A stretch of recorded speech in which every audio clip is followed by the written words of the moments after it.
In the whipping, I'm whipping the soul out it. Chin the tone when I'm flexing like Pilates. Why you frontin', you act like you somebody. Keep a trail in the Ville, how I go by it. I was stuck in the rut, I was nobody. I've been looking for something to go body. There's an art to the hustle like yo got it. Kick out a kick back and hit like a new shotty. In the whipping, I'm whipping the soul out it. Chin the tone when I'm...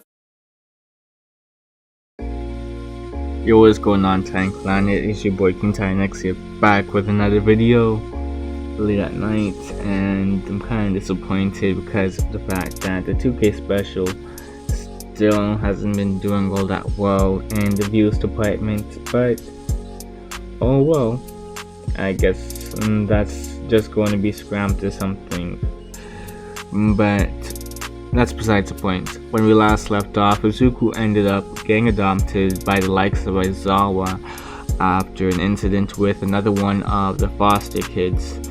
It wasn't that great of a situation to be in, but he was in better care now. He wasn't being ostracized for his quirk any longer. As a matter of fact, he was even being trained in how to use it better. He felt the most comfortable around Aizawa and Recovery Girl. Aizawa could erase his quirk at any time if he were to ever lose control, while Recovery Girl was like a sweet grandmother to him.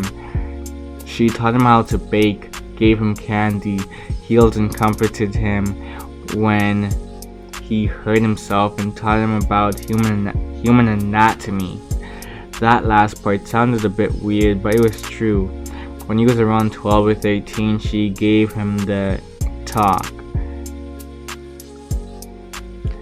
The talk that every boy and girl would get at that age. That being about how to use his quirk in more targeted directions. How to really make each and every usage of his quirk matter. What else did you guys think I was talking about? What Izuku learned during that time period was that he didn't need to age up the complete body of an individual. He could be more of a support hero with his quirk as well. He could aim his quirk at somebody's wounds, and while not necessarily negating the damage, he could speed up the healing process of someone without the drawback of them feeling tired afterward. He could grab an opponent's arm and mummify it. If they put Izuku in a wild environment, he could really do some damage because the whole place would be his playground. He could have trees falling over at any moment, creating obstacles for his opponents, make paths through these same trees, and probably use the seeds from the fruit that grew on the trees to create even more, use them as projectiles, and quickly age them up to the point where they reach full growth.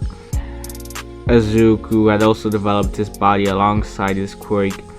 He was more toned now, and although it wasn't that obvious when you first looked at him, he did hold a good amount of strength. He wasn't the bulky type like All Might or Endeavor, but he focused more on speed and reflexes. Now he was around 14 years old.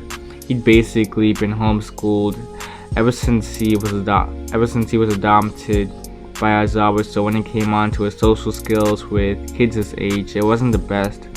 As a matter of fact, he actually took more after Aizawa now.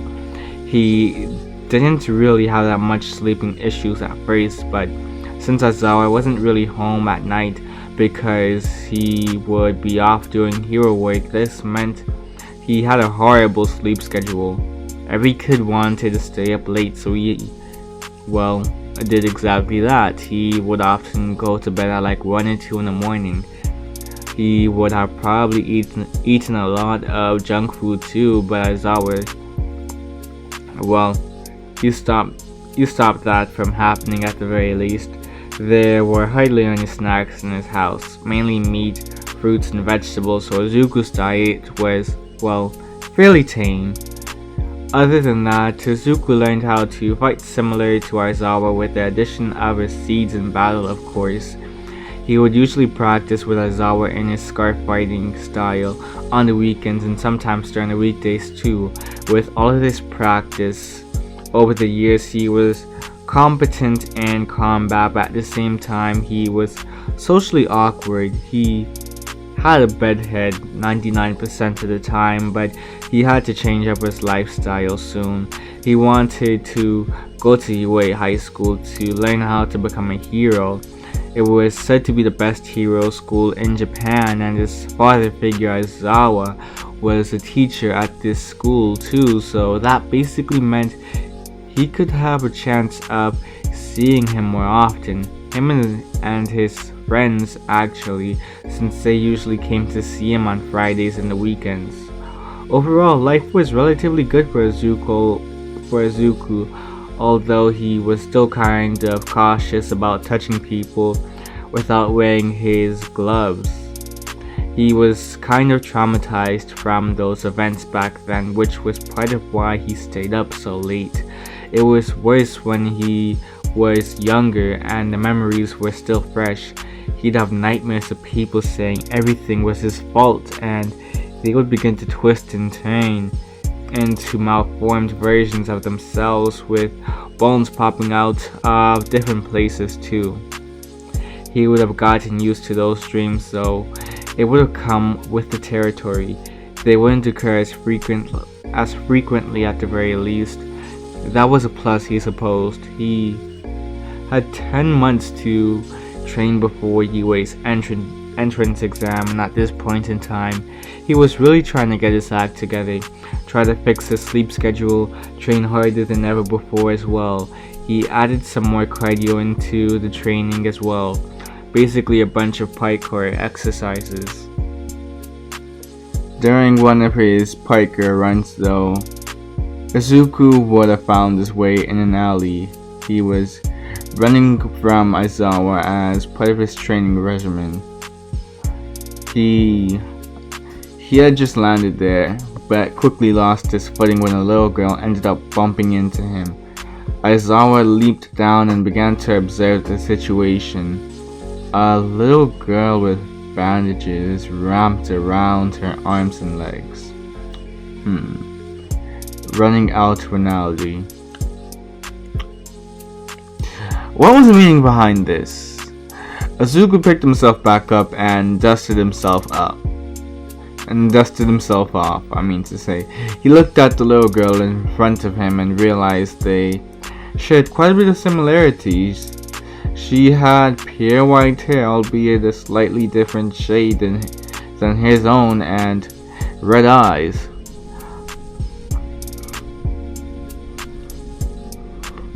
Not only that, but she had a horn, although it was on the other side of her forehead.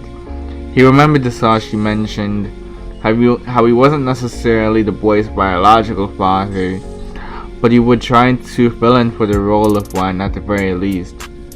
Well, that was before his quirk awakened and his mother further established how his biological father wasn't really ready for that sort of responsibility yet.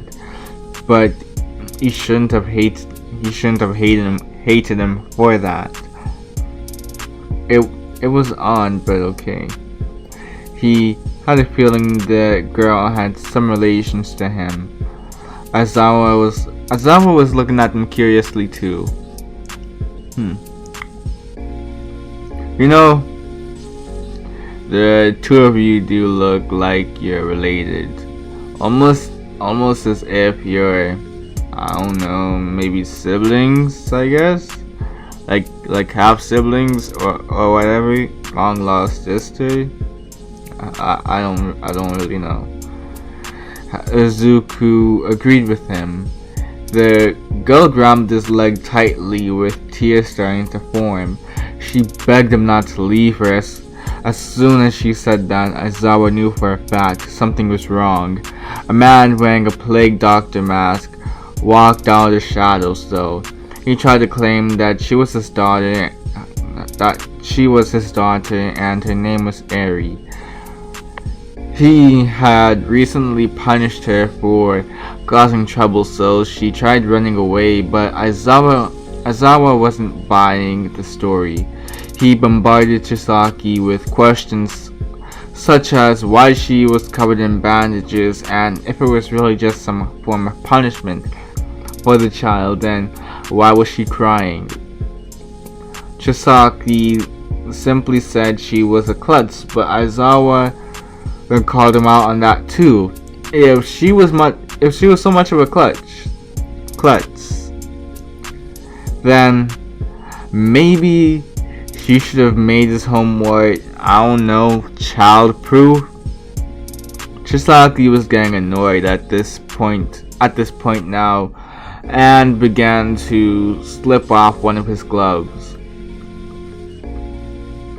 Eri saw this and was about to run back to him, knowing what he was about to do, and he didn't want them, well, she didn't want them to get hurt just for her sake. Izuku grabbed Eri's arm though and pulled her back. Aizawa's eyes glowed as well. Chisaki's quirk was erased right now. He couldn't do much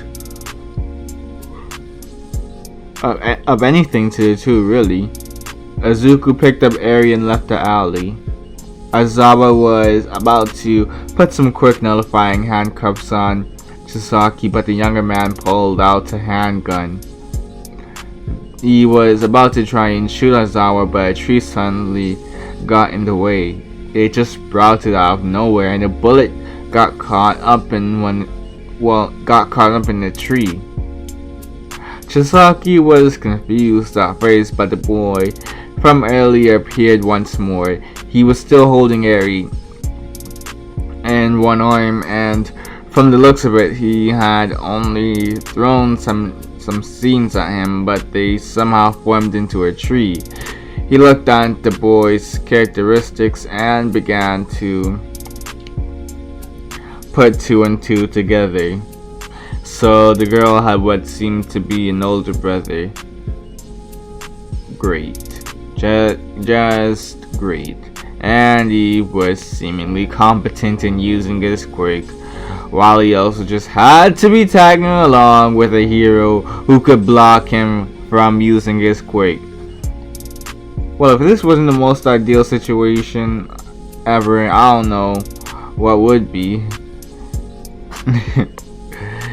This genuinely was not an ideal situation he was hoping for, and although it was faint, he could pick up the sound of police sirens.